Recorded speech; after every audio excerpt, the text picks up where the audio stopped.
What's up, guys? Trevor here, and today I want to address something very important that College Board has said about 2020 AP exams, and that is using your notes on the AP exam. And so today, in this video, I'm going to talk about how to use and organize your notes for the AP United States History exam.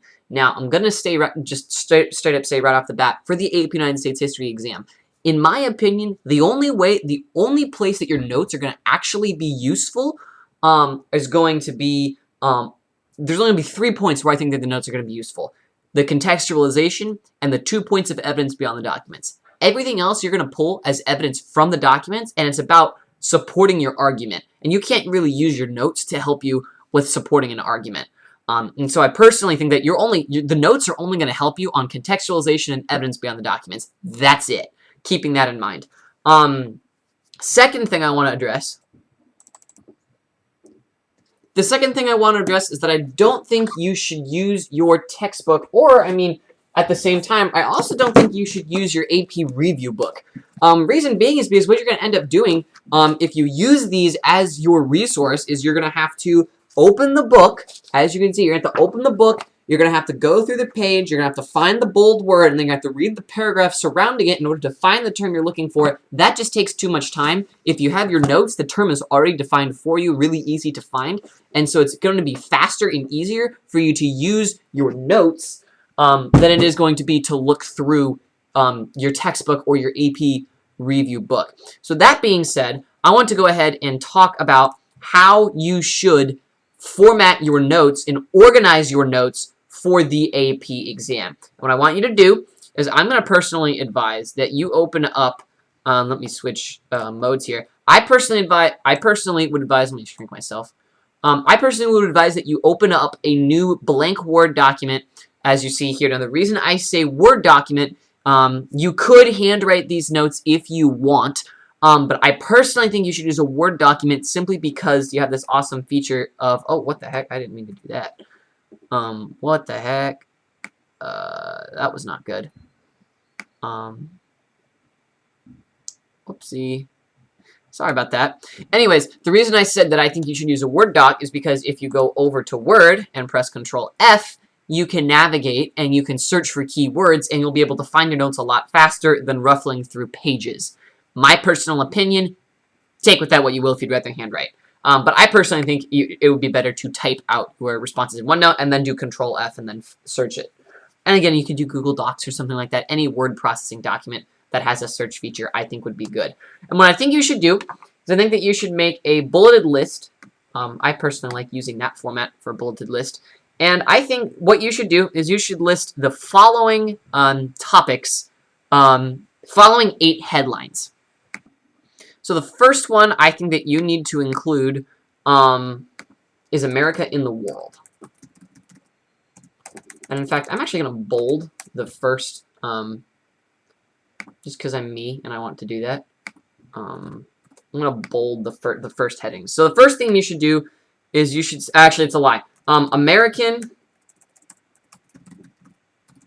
and national identity. So this is, as you can see, what I'm doing here is what the heck? Oh, never mind. So you can see what I'm doing here is I am going to start writing down the historical themes that are covered in this course. I think that you should organize your notes by the historical themes. So first heading, American and national identity. This is the theme on how and why definitions of American and national identity and values have developed among the diverse and changing population of North America, and that kind of thing. So first thing, American and national identity. So the second thing that you need to write, hold up for a second. The second thing you need to write is work, exchange, and technology. Hold up. Bless me. Work, exchange, and technology. This is the theme that focuses on the factors behind the development of systems of economic exchange, particularly in the role of technology, economic markets, and government. The third theme you should talk about is geography. Geography and the environment. This is the theme that focuses on the role of geography, both the natural and human-made environments, and the social and political developments in what will become the United States in relation to the environment. Theme 4 is migration and settlement. This is the theme that focuses on why and how various people moved within the United States and how they adapted and transformed to the new social and physical environments. Theme 5 is going to be politics and power. This is the theme that focuses on how different social and political groups have influenced society and government in the United States, as well as how political beliefs and institutions have changed over time. Theme 6 is going to be America in the world, which is going to focus on the interactions between the nations that affected North American history in the colonial period and on the influence of the United States in world affairs. Theme 7 is going to be American and regional culture.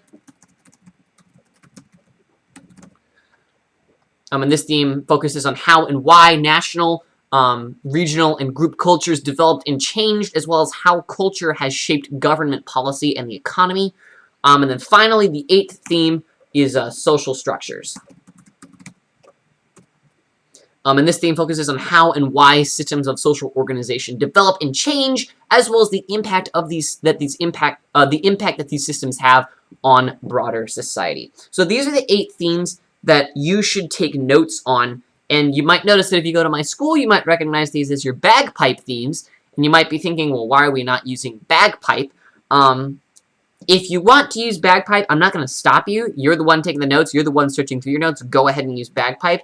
My personal advice would be to not use bagpipe for 2 reasons, one of which we'll get to in a minute. But the second reason is that if you have bagpipe written anywhere in your essay, or you use one of the bagpipe themes on your essay, I guarantee you are going to lose points on your APUSH essay.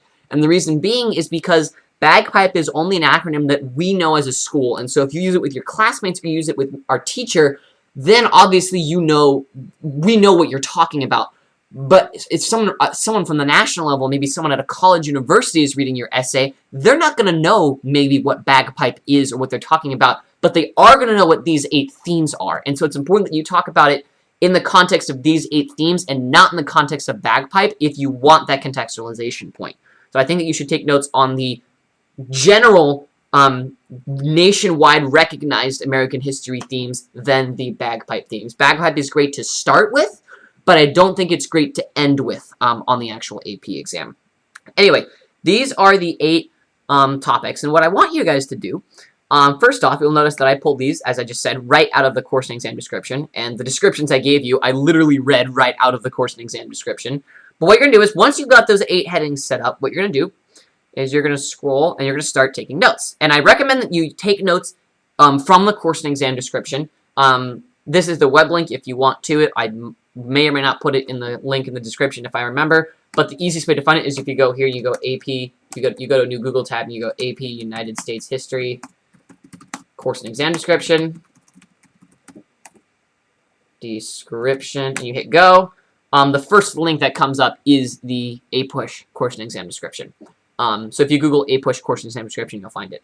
And you can see all the outline, yada, yada, yada, a bunch of teacher stuff that we don't care about, blah, blah, blah, blah, blah, blah, blah. Okay, and then here we get to period 1. Contextualizing period 1, we'll actually maybe skip over that one. But we'll start here. Topic 1.2, Native American societies before European contact. So again, everything in this course and exam description, every historical idea in this course and exam description and historical fact is something that College Board could test you on the AP exam. Now what you'll notice is under this topic, you see the thematic focus, geography and the environment. Well, that was very similar to what we wrote down in our notes in our Word document. And so what you're going to do is now what you're going to do is you're going to look at that course and exam description, and you're going to see, okay, this is geography and the environment. And then you're going to look here and you're going to see the spread of maize cultivation from present-day Mexico northward into present-day American Southwest and beyond supported economic development, settlement, advanced irrigation, and social diversification among societies. And what you're not going to do is you're not going to copy and paste this because this is really annoying and hard to understand. What you're going to do is you're going to take that bullet point and put it into your own words. So in your notes, you might write something like spread of maize cultivation, supported economic development, settlement, developing irrigation, and contributed to social diversification. That's the type of thing you're going to do. Is you can, and then you can notice this applies for any topic. So we could just jump to a random point in the course exam description. Here we go, topic 4.4, America on the world stage. and then boom, we see thematic focus, America in the world. And we can go through and we can read all the different bullet points there, and then we can put those under the historical developments. We can put those under our notes for America in the world and that kind of thing. Now, I'm not going to show you guys do that for everything and not show you this document, because technically we're not allowed to share notes. You're allowed to make your own notes and use your own notes, but you're not allowed to share notes with other people. So that's why I did it from topic 1.1, because technically 1.1 is not going to be on the AP exam. Or at least it's not going to be tested on the AP exam, because the question is going to come from periods 3 through 7. So I did my notes from period 1 so you can see an example. But I'm not going to do anything more, because you need to do that. You need to do that on your own. So keep that in mind as you do that. But that's the process you should do. Is you should read through, you should find the thematic focus, and then take notes from the historical development side under that thematic focus. And if you do that for periods 3 through 7, you're gonna have a great list of notes that's easily organizable and easy to find related to that could be useful evidence for the contextualization or evidence beyond the documents, and that kind of thing. So, that being said, that is all I have on how to organize your notes for the AP United States History exam. Thank you guys so much for watching. If you like my videos, make sure you subscribe for more content, for more AP exam content. The AP exam is right around the corner, and I'm here to help you out. Make sure you leave a like and comment if you have questions and that kind of thing, or anything more I can do to help you out. And I'll see you guys in another video. Peace out.